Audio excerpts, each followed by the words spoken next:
Olá, alunos do quinto ano, sou o professor Jefferson, professor da disciplina de História, que hoje vamos ter mais uma aula dessa disciplina. Só lembrando que para vocês darem continuidade aos conteúdos, é para seguir o livro didático e anotarem todas as suas dúvidas, porque, como vocês sabem, toda segunda-feira vocês vão ter uma videoaula comigo para vocês estarem ensinando essas dúvidas, ok? Então vamos para mais uma aula de História. Hoje vamos falar sobre o Brasil do século XIX. Como será que era esse Brasil no século XIX?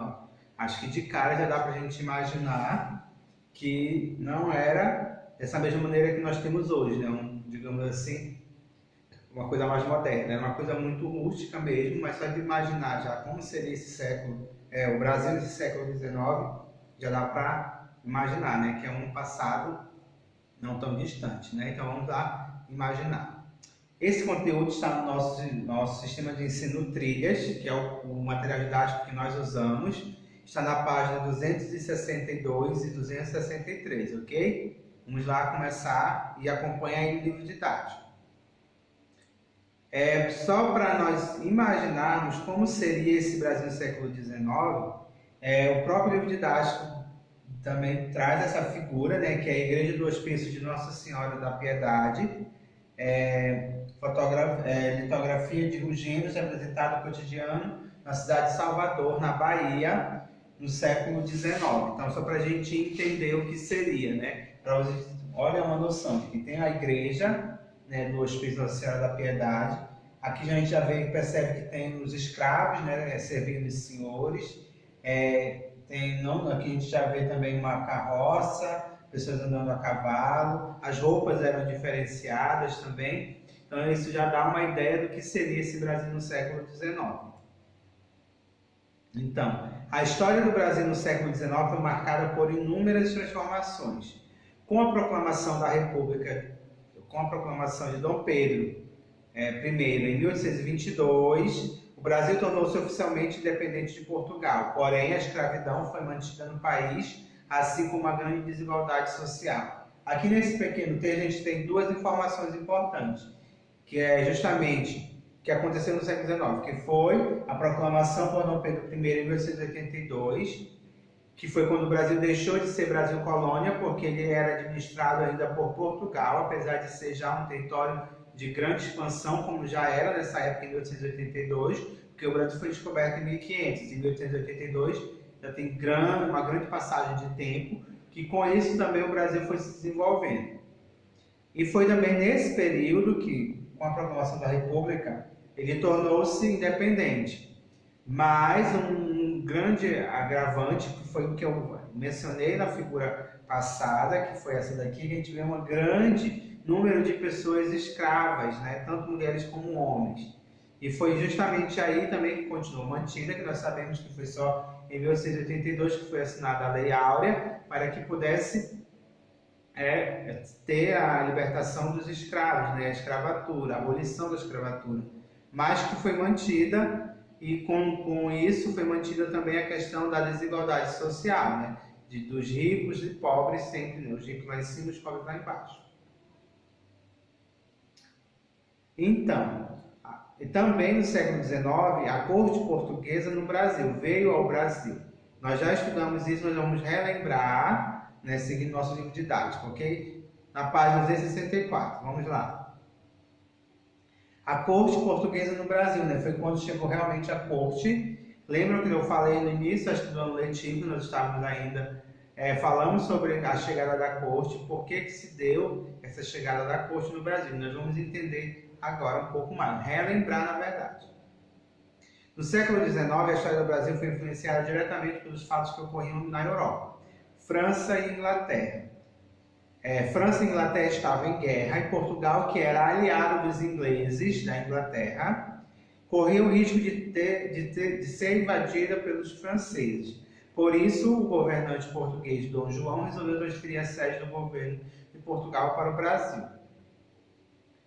Para escapar das tropas napoleônicas, a família real e toda a corte, isto é, a nobreza que ocupava ocupava os altos cargos políticos decidiram embarcar às pressas para o Brasil. Então, o que aconteceu nesse século XIX, né, que foi justamente a influência, né, dos fatos que ocorreram na Europa. Porque a França e a Inglaterra estavam em guerra, em Portugal correu o risco de ser invadido pelos franceses, que era comandado por Napoleão Bonaparte, que justamente foi aí que se deu, né, não, vamos para o Brasil, que já estamos lá comandando lá, porque o Brasil já era o Brasil colônia, então resolveram transferir a sede de governo, foi quando realmente veio toda a corte, a família real veio ao Brasil, no sentido mesmo que eles vieram para o Brasil, nessa época, fugidos para que não fossem presos lá quando estava para ser invadido pelos franceses, comandado por Napoleão Bonaparte. Então, as embarcações portuguesas chegaram ao Brasil em 1808. Dom João desembarcou em Salvador, onde permaneceu por algum tempo, antes de continuar até o Rio de Janeiro. Outra parte da nobreza já havia seguido para aquela cidade. Foi aquilo que a gente viu, né? Não se sabe como se deu, mas uma parte da nobreza desembarcou em Salvador e a outra parte foi para o Rio de Janeiro. Que houve essa divisão, mas que depois foi transferido, né, a sede também de Salvador para o Rio de Janeiro, a capital do país. Assim, em 1808, logo com a chegada, né, Dom João se mudou para o Rio de Janeiro acompanhado de sua corte, que era formada por milhares e milhares de pessoas. Então ele levou junto com ele toda essa corte, né, que eram justamente as pessoas mais próximas dele, seus funcionários de confiança. Então logo chegou em Salvador, Dom João tomou uma medida muito importante. Qual foi? Ele assinou um decreto mandando abrir os portos da colônia para as nações aliadas de Portugal, que foi o decreto de abertura dos portos. Por quê? Porque dessa forma ele permitiu que todas as nações aliadas de Portugal vendessem diariamente seus produtos ao Brasil e comprassem os produtos brasileiros sem intermediários. Então ele, com esse decreto, né, de que estava aberto os portos, ele queria exportar e importar produtos, no sentido de que aqueles produtos que eram necessários, principalmente as especiarias, porque na época as especiarias eram muito, mas muito valiosas, né? Eram moedas de troca, como eu já comentei em sala de aula, já comentei em vídeos passados também.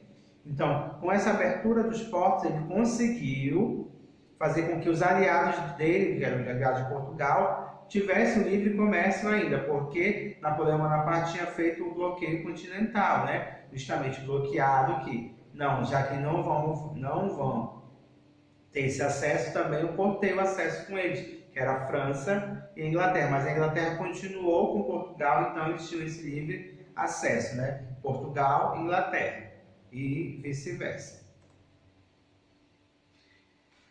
Também, em 1808, Dom João se mudou para o Rio de Janeiro, acompanhando sua corte, que era formada por milhares de pessoas, que nós já vimos falar, que aqui tem aqui um exemplo, né, do desembarque das pessoas no Rio de Janeiro.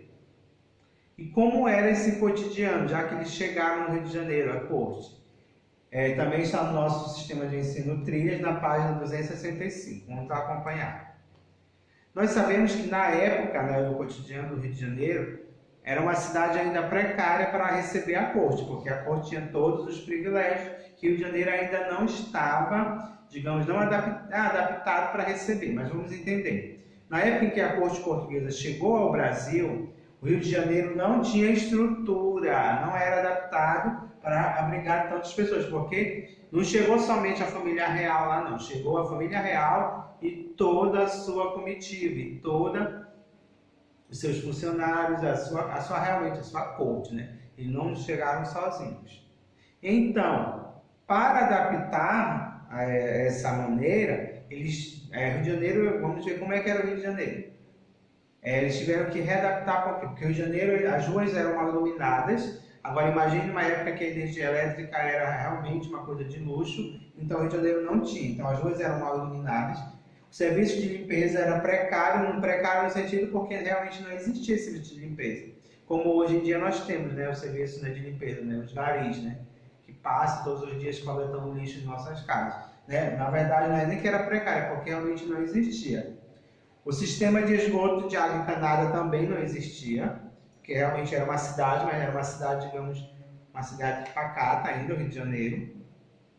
a água potável era somente em fontes públicas e poços, né? Onde que podia se consumir essa água era das fontes públicas que já eram feitas e os poços que eram os poços particulares das casas. E o comércio nas ruas da capital já existia, né? Já existia uma grande demanda de comerciantes. E as celebrações religiosas no sentido de que a religião sempre esteve presente, né? E não deixaria de estar presente nessa cidade, principalmente a religião católica. E uma outra coisa também que perdurou, apesar, a gente acabou de falar lá no início, né? Um dos fatos do século XIX foi a proclamação por Dom Pedro I, né? Mas o trabalho escravo perdurou. Então, o trabalho escravo era visto ainda de muita, digamos, de fácil acesso. Como aqui nós temos aqui a Rua Direita, que era a Rua Rio de Janeiro, gravura de Rugendas, de 1835, que era uma rua onde os escravos eram leiloados, eram vendidos. Então, nesse sentido aqui, que, digamos assim, é uma coisa triste, né, que ainda existia e perdurou ainda por muito, muito tempo ainda, mesmo com a chegada da família real. Então, assim que a corte chegou, foi baixado o decreto determinando que os habitantes do Rio de Janeiro deveriam, quando solicitados, ceder suas casas para os que estavam chegando. E como quem estava chegando era gente importante, foram requisitadas as melhores casas da cidade, com tudo o que tinha dentro. Então, a corte chegou, como eu falei, não chegou somente a família real, chegou a família real e a sua corte. E eles precisavam de moradia, precisavam de local para eles se ficarem, né? Mas não tinha ainda, não tinha hotel, não tinha tudo isso. Então, o que foi feito? Né? Que as pessoas que as melhores casas, eles tinham que ceder essas casas para a corte real. Então, já foi uma coisa meio que chata, né? Porque a pessoa está lá na sua casa e alguém chega, né, e toma tudo que está dentro. A pessoa vai ter que morar lá, ok? E também nós vimos lá que Dom João fez a abertura dos portos, que ele assinou o decreto, né, em 1808.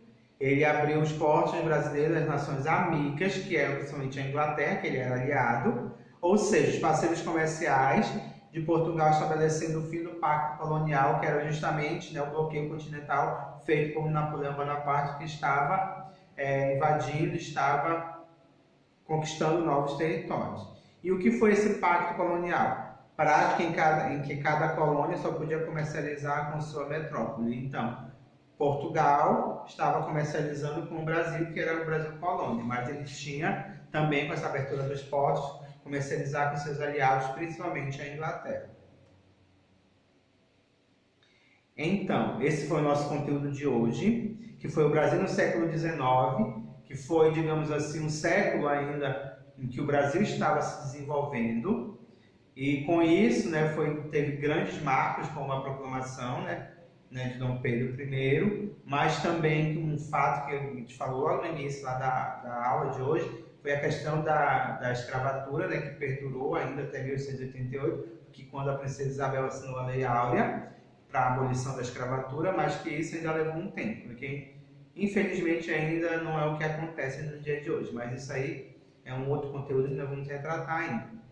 A chegada da corte de Portugal no Brasil, né, que foi justamente a corte real, que é a família real portuguesa, que nós já vimos por que eles vieram devido ao bloqueio continental e à briga principalmente com a França e a Inglaterra, que estavam em guerra, e a Inglaterra era aliada, né, de Portugal, sendo que Napoleão Bonaparte já estava, né, conquistando vários territórios e, consequentemente, ele iria invadir Portugal. Portugal tinha algo a oferecer para ele, então, antes que Napoleão Bonaparte invadisse Portugal, eles resolveram vir para o Brasil, que já era uma colônia deles, né? Como se fosse, digamos assim, um município de Portugal. O Brasil na época era considerado. E com isso ele chegou, a corte primeiro chegou no Brasil, desembarcou em Salvador, que foi todo assinado o decreto, né? O decreto da abertura dos portos, e consequentemente eles se mudaram para o Rio de Janeiro, que também foi toda uma mudança. Por quê? Chegando no Rio de Janeiro, eles tiveram que mudar toda essa cidade, no sentido de que a cidade não tinha estrutura para recebê-los. E eles foram recebidos de uma maneira muito, digamos assim, desbravadora mesmo. Por quê? como nós vimos, as pessoas, houve um decreto que as pessoas que tinham as melhores casas deveriam sair de suas casas e ceder para essa corte. Então foi uma coisa meio brusca que chegaram mesmo porque a cidade não tinha estrutura, não tinha água encanada, não tinha esgoto, as ruas eram mal iluminadas, pouco iluminadas na verdade, mas que já existia o comércio nas ruas, o trabalho escravo ainda existia, a comercialização, como nós vimos lá na imagem, na figura. Então tudo isso foi, digamos assim, uma reviravolta para a cidade do Rio de Janeiro, porque ao mesmo tempo que a cidade não tinha estrutura para receber a família real e sua corte, mas com o tempo a família real também foi construindo benefícios para essa cidade. Tudo bem? Então esse foi o nosso conteúdo de hoje. Qualquer dúvida vocês anotem, marquem no livro para a nossa próxima videoaula, para vocês tirarem as dúvidas, entrar em contato comigo, que é na segunda-feira, que aí vocês vão estar tirando essas dúvidas, ok? Para agregar mais conhecimento e treinar, tem os exercícios no livro didático, que é o Trilha Sistema de Ensino, está na página 263 e 265. Lembrando que tem exercícios que não dá para fazer no livro, não tentem fazer no livro. Se der uma pergunta e tem que escrever a resposta, não façam lá uma leitura, não. Copiem e façam um caderno de história, porque lá vai ter mais espaço para fazer a correção, porque no livro, se não tem espaço, não faça, mas se tem lá as linhas, tem o espaço para fazer, façam no livro didático, se não, façam no caderno, ok? Lembrando, os exercícios estão na página 263 e 265. Esse foi o nosso conteúdo de hoje, essa foi a nossa aula de hoje. Espero que vocês fiquem bem, se cuidem, fiquem em casa, lavem as mãos com frequência e usem álcool em gel, ok? Então, até a próxima aula. Tchau, tchau.